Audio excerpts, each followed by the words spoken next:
26 जनवरी से Lankan premiere league start होने वाली है और इस लीग में पाकिस्तान की भी एक तगड़ी टीम जारी है। दोस्तों, इस लीग में शाहिद अफरीदी जिस लीग की क़ियादत करेंगे वो लीग का नाम है लंका ग्लैडिएटर्स। जी हाँ दोस्तों, इस टीम की क़ियादत शाहिद खान अफरीदी करेंगे और इस टीम में मोहम्मद आमिर, शोएब मलिक और भी पाकिस्तानी प्लेयर है। ये टीम पाकिस्तान के नाम से मशहूर है, यानी पाकिस्तान की फ्रेंचाइज है लंकन प्रीमियर लीग में। अब शाहिद खान अफरीदी के साथ एक मसला पेश आया है कि वो टूर्नामेंट में पहले कुछ दिनों में नहीं जा सकेंगे और एक इंतहाई अहम टूर्नामेंट है पाकिस्तान के लिए, क्योंकि इस टीम में और इस टूर्नामेंट में देखा जाएगा कि कौन सी टीम तगड़ी है, यानी किस फ्रेंचाइज की टीम तगड़ी है। पाकिस्तान की तगड़ी है और भी कई मुमालिक के फ्रेंचाइज अपनी टीम भेज रहे हैं, तो एक तरह से ये एक टूर्नामेंट हो गया, बहुत बड़ा टूर्नामेंट हो गया। तो शाहिद खान अफरीदी जिस टीम की क़ियादत कर रहे हैं, शाहिद खान अफरीदी अपने कुछ मैचों में नहीं जा पाएंगे। उसकी सबसे बड़ी वजह है कि उनकी छोटी बेटी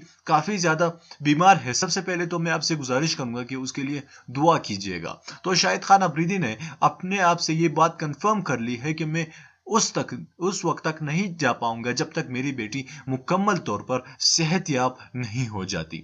तो पीसीबी ने बाबर आजम से दरख्वास्त की है कि अब इस टीम की क़ियादत करे और इस टीम में सिर्फ और सिर्फ पाकिस्तानी प्लेयर्स नहीं है, काफी सारी दुनिया के प्लेयर्स मौजूद है, यानी 4-5 पाकिस्तानी प्लेयर मौजूद है। उसके अलावा 12 से 13 गैर मुल्की खिलाड़ी है। अब सारी टीम तो 18 बंदों पर मुश्तमिल है, यानी जाहिर सी बात है टूर्नामेंट में 11 बंदे सिलेक्ट होंगे, तो हर मैच में पाकिस्तानी प्लेयर्स 5 प्लेयर्स का होना जरूरी है। तो इसके अलावा बाबर आजम तो अब जाने ही वाले हैं, क्योंकि पीसीबी ने उससे रिक्वेस्ट की है। और अगर शाहिद खान अफरीदी उनकी बेटी वक्त पर ठीक हो जाती है तो फिर शाहिद खान अफरीदी क़ियादत करेंगे, अगर नहीं ठीक हो जाती तो फिर बाबर आजम क़ियादत करेंगे। इसके अलावा विराट कोहली इस टूर्नामेंट में हिस्सा लेने जा रहे हैं और वो भी शाहिद खान अफरीदी की टीम में, क्योंकि लंकन बोर्ड्स ने उनसे दरख्वास्त की है कि आप बराए मेहरबानी, आपकी टीम तो यहाँ पर नहीं है, तो आप आ जाइए, हमारी इस टीम में शमूलियत इख्तियार कर लीजिए। तो यानी पाकिस्तान की फ्रेंचाइज में अब विराट कोहली खेलेंगे।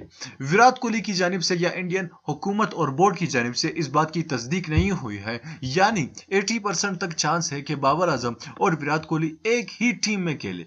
ये बात सच है दोस्तों, एक ही टीम में बाबर आजम और विराट कोहली, अगर किस्मत ने फैसला कर लिया और किस्मत रही तो ये दोनों एक ही टीम में खेलेंगे, वरना अगर शाहिद खान अफरीदी की बेटी ठीक हो जाती है, अल्लाह उनको जल्द सेहत दे, तो शाहिद खान अफरीदी की आदत करेंगे। अब विराट कोहली की तरफ से भी जवाब अब आना बाकी। दोस्तों, आपको क्या लगता है कि इन दोनों खिलाड़ियों को एक ही टीम में शामिल होना चाहिए या एक ही टीम में खेलना चाहिए या नहीं? आप हमें कमेंट करके नीचे बताइए और इस वीडियो को लाजमी लाइक कीजिए, चैनल को सब्सक्राइब कीजिए और साथ में बेल आइकन पर भी क्लिक कीजिएगा। अल्लाह हाफ़िज़।